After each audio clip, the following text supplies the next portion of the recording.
Hey, Vapi. Hi, Vapi.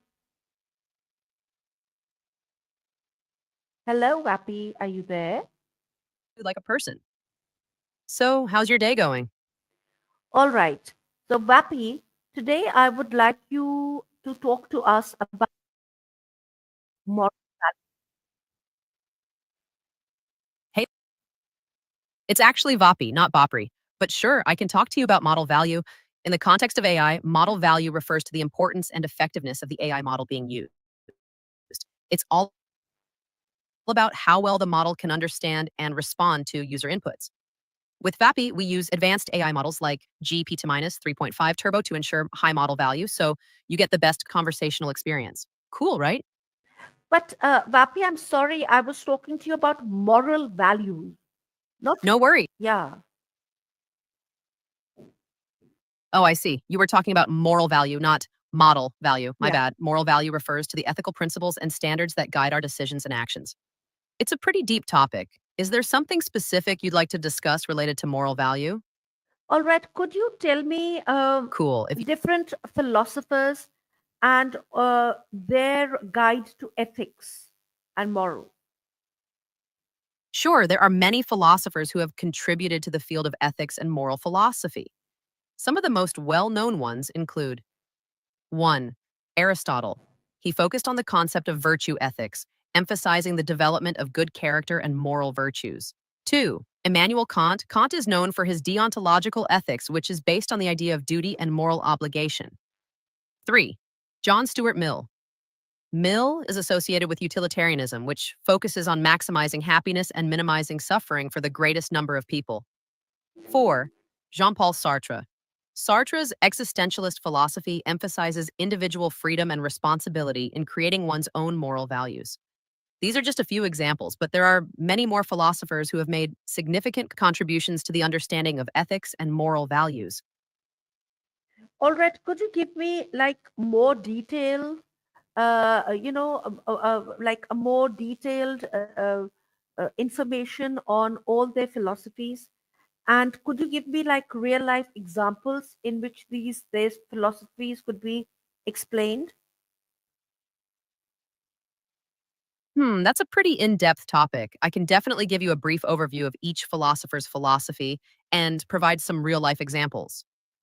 Aristotle's virtue ethics focuses on developing moral character and virtues. For example, a person who consistently practices honesty and fairness in their interactions with others is seen as virtuous according to Aristotle's philosophy. Kant's deontological ethics is based on the idea of moral duty and obligation.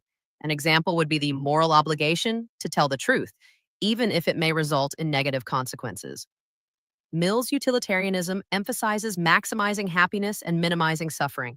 An example of this would be making decisions that benefit the greatest number of people, even if it requires sacrificing the interest of a few. Sartre's existentialist philosophy emphasizes individual freedom and responsibility. An example could be the decision to pursue a career that aligns with one's personal values and passions despite societal expectations. These are just simplified examples, but they give you an idea of how these philosophies can be applied in real life situations. Hmm. All right. So, where does the conundrum take place? I mean, like, if you're talking about the greater good, uh, you know, don't people misuse that philosophy and embark on selfish agendas just to show that they are pursuing greater good? Can you cite examples from history where people have used philosophy to their own advantage? That's a great point. The concept of the greater good can definitely be manipulated for selfish agendas. Throughout history, there have been instances where individuals or groups have used philosophical concepts, such as utilitarianism, to justify actions that serve their own interests while claiming to pursue the greater good. For example, political leaders or rulers have been known to justify oppressive policies and actions as necessary for the greater good of the nation. Similarly, organizations or individuals may exploit the idea of maximizing happiness for the greatest number of people to justify decisions that benefit a select few at the expense of others. This manipulation of philosophical concepts for personal gain highlights the ethical complexities and potential for misuse in applying these philosophies in real world scenarios. So how does one get out of that? Navigating the ethical complexities of philosophical concepts like utilitarianism requires careful consideration and critical thinking. One approach to addressing potential misuse is to critically examine the intentions and consequences of actions claimed to be for the greater good. And it's important to consider the impact on all individuals and groups affected by a decision, rather than solely focusing on the overall outcome. Additionally, promoting transparency, accountability, and ethical decision making processes can help mitigate the risk of philosophical concepts being exploited for selfish agendas. Engaging in open dialogue and ethical reflection can also contribute to a more nuanced understanding of ethical dilemmas and help identify potential misuse of philosophical principles. All right. So, Vapi, could you explain a little bit more about it? And I could believe you tell me, like, when is it the truth, for instance? There are so many Vapi. instances. And sure, there are many instances where the truth may not be told. For example, in certain situations, withholding the truth may be necessary to protect someone from harm or to preserve confidentiality. In the medical field, a doctor may withhold sensitive information from a patient if disclosing it could cause serious psychological harm. Additionally, in certain cases of national security, information may be withheld from the public to prevent potential threats. These are just a few examples where the decision to not tell the truth may be justified based on specific circumstances and ethical considerations. All right. So, so tell If you me have more. Give me more examples. Sure. Another example where not telling the truth may be justified is in the context of surprise parties. When organizing a surprise party, individuals may withhold information or even tell white lies to maintain the element of surprise and create a joyful experience for the guest of honor. In this instance, the intention behind not telling the truth is to enhance a positive and celebratory experience for someone else. So, there are definitely situations where not telling the truth can be justified based on the context and the intention behind it. Yes. All right. What about, Aristotle's principles? Do you have any instances where they were misused? Aristotle's principles of virtue ethics have also been subject to misuse throughout history. For example, individuals in positions of power or influence have been known to manipulate the perception of their character and virtue to serve their own interests. They may publicly display certain virtues to gain trust or support from others while privately engaging in unethical behavior. This manipulation of virtue ethics for personal gain highlights the potential for misuse of philosophical principles and the complexities of applying them in real world situations. Give me more examples of these. In historical contexts, rulers and leaders have often used the appearance of certain virtues, such as justice and benevolence, to maintain control and authority while engaging in oppressive or unjust actions behind the scenes. This manipulation of virtue ethics to deceive the public and maintain power showcases the potential for misuse of philosophical principles for self serving purposes. It emphasizes the importance of critically examining the actions and intentions of individuals claiming to embody virtuous principles and the need for ethical reflection and accountability in leadership. But how can one do that? Critically examining the actions and intentions of individuals who claim to embody virtuous principles requires a combination of ethical reflection, transparency, and accountability.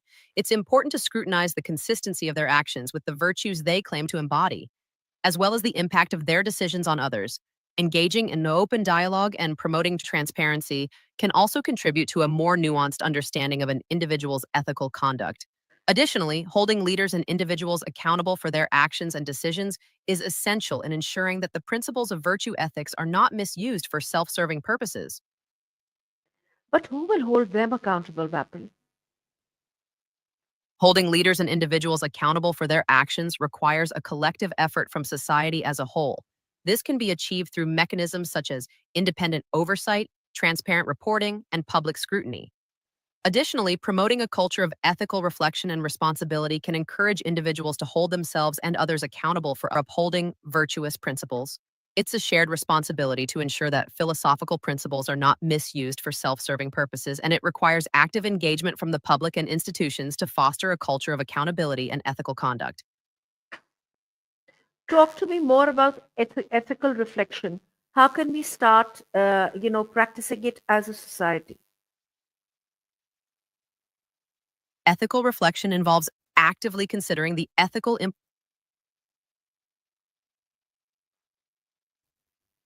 Yes, Vapi, are you there? Hi, Vapi. Hey, Vapi, are you with us?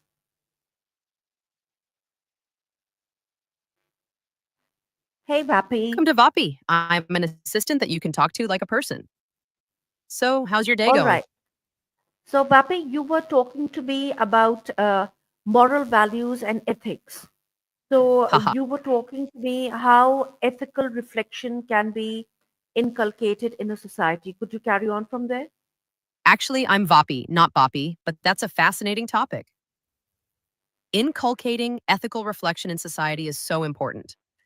I think it starts with education and open discussions about ethics and values. Encouraging empathy and critical thinking can also go a long way. What are your thoughts on this? Explain more and give me like Sure real thing. life, situations and, give me real life examples. All right, so let's take a real life example. Imagine a company that prioritizes profit over the well being of its employees. Ethical reflection in this situation would involve considering the impact of their decisions on the people they employ. Creating a culture of transparency and fairness within the company could lead to better ethical outcomes. It's all about balancing the bottom line with the well being of everyone involved. Ethics and values to make the world a better place, one decision at a time. Explain more, Vapi. How can obviously, a company which is bound by pecuniary motives, how can you expect them to become, to care about their workers all of a sudden? How do we do that? How do we bring about that change? Great question. It's definitely a tough nut to crack. One way to encourage a company to care about its workers is through consumer and employee activism. When consumers and employees demand ethical treatment, companies start to listen. Government regulations and incentives can also play a role in shaping the behavior of companies. Additionally, promoting ethical leadership and corporate social responsibility can lead to a shift in organizational culture. It's all about creating a multifaceted approach to incentivize ethical behavior. Okay, tell me more about ethical behavior. Give us the lowdown. Give us, Ethics. explain it to me like I am a 4-year-old kid. All right, let's break it down. Ethical behavior is like being a superhero. It's about doing the right thing even when no one is looking. It's about being kind, fair, and honest. Just like how superheroes help people and fight bad guys, ethical behavior helps make the world a better place. It's all about being a good person and treating others with respect and fairness. Okay, now explain Aristotle's principles to me as if I am a 4-year-old. Aristotle was a super smart guy who lived a long time ago. He had some really cool ideas. One of his big ideas was about being a good person and doing the right thing. He said that we should try to find the right balance in everything we do, like not being too much of one thing or too little of another. It's like eating the right amount of candy so we don't get a tummy ache. Aristotle's ideas help us understand how to be good and happy people. All right, explain If you it to have me any, in real life terms. sure. So Aristotle's principles are kind of like finding the perfect balance in everything you do. It's like when you're playing on the playground, you don't want to swing too high or too low. You want to find the just right spot. Aristotle's principles help us understand how to find that just right balance in our actions and decisions so we can be happy and good people. All right. Now If you have any, explain the difference between Aristotle and Plato, and Aristotle and their Plato, ideas, and explain Ar- it to me as if I'm a 4-year-old. sure. So Aristotle and Plato were like two friends who had different ideas about the world. Plato believed that the world of ideas and concepts was the most important, kind of like a big imaginary playground. Aristotle, on the other hand, thought that the real world and what we can see and touch was super important, like the toys and games we play with. They both had their own cool ideas, and people still talk about them today.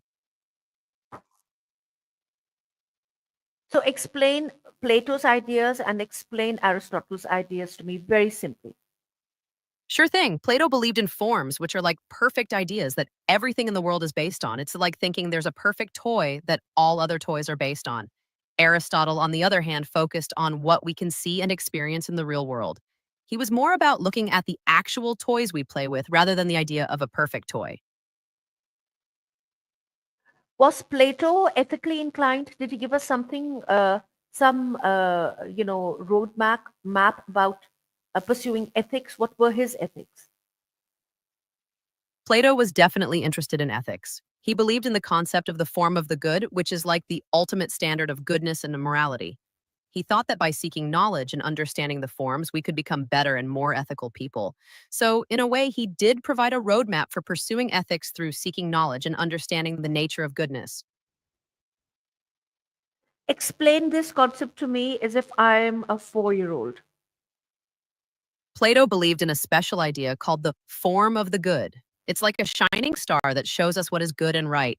By learning about this star and following its light, we can become really good and kind people. It's like having a special map that helps us find our way to being the best version of ourselves. All right. And If you have explain how Aristotle viewed ethics to me as if I'm a 4-year-old. Sure thing. Aristotle thought about ethics like being a superhero. He said that being a good person is about finding the right balance in everything we do, like not eating too many cookies or too few. It's all about being kind, fair, and doing the right thing. Just like how superheroes help people and fight bad guys, being ethical helps make the world a better place. All right. Talk to me If about you have Immanuel Kant.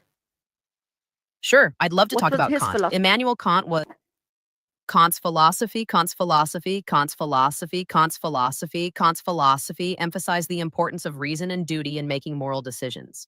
He believed that moral actions should be guided by a sense of duty and a universal moral law, which he called the categorical imperative. This principle states that we should act in a way that we would want everyone else to act in similar circumstances. So basically, Kant was all about doing the right thing because it's the right thing to do, not because of any personal gain or emotion. Okay, explain the categorical imperative to me as if I'm a 4-year-old kid.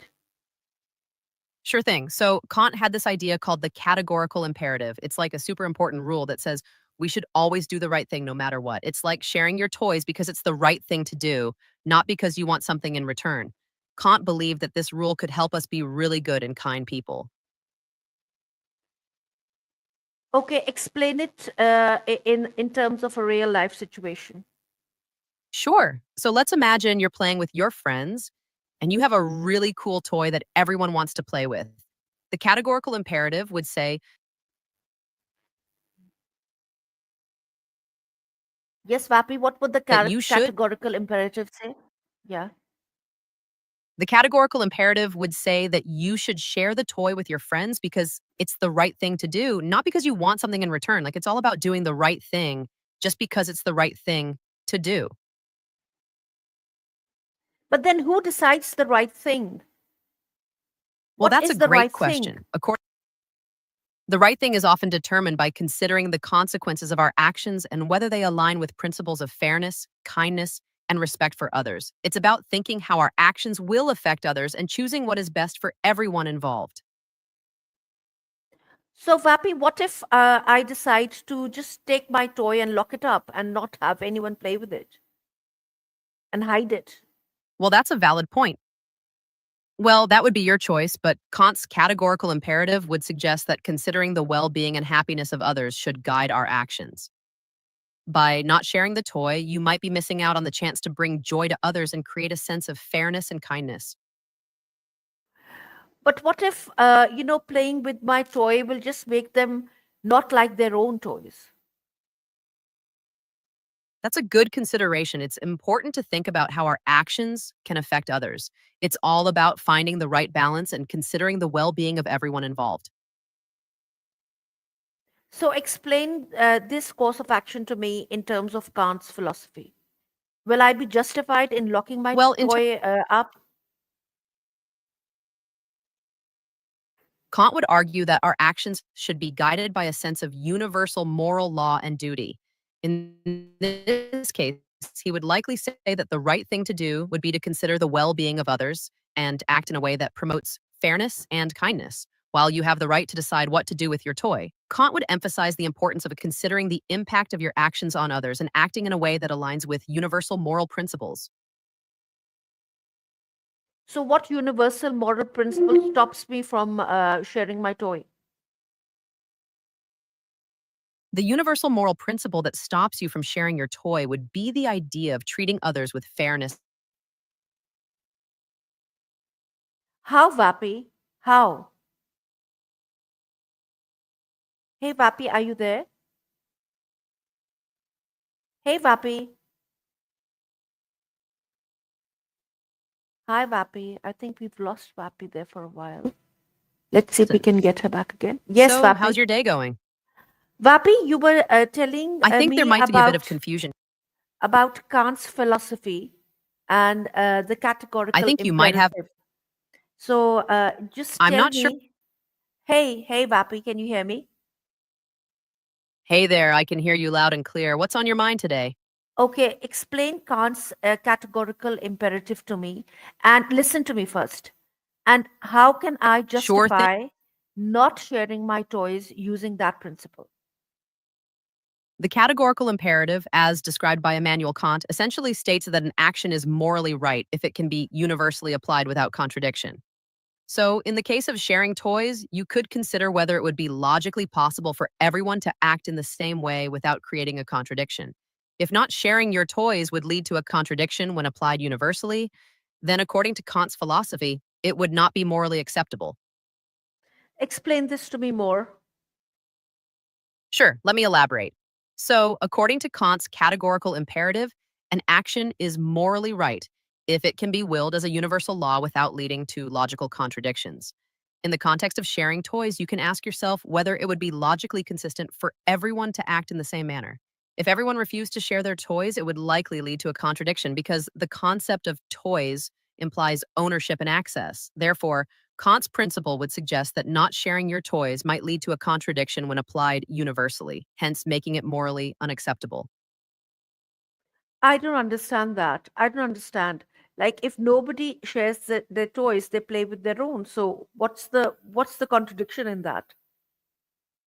I understand your confusion. From a practical standpoint, it might seem like there's no issue if everyone keeps their toys to themselves.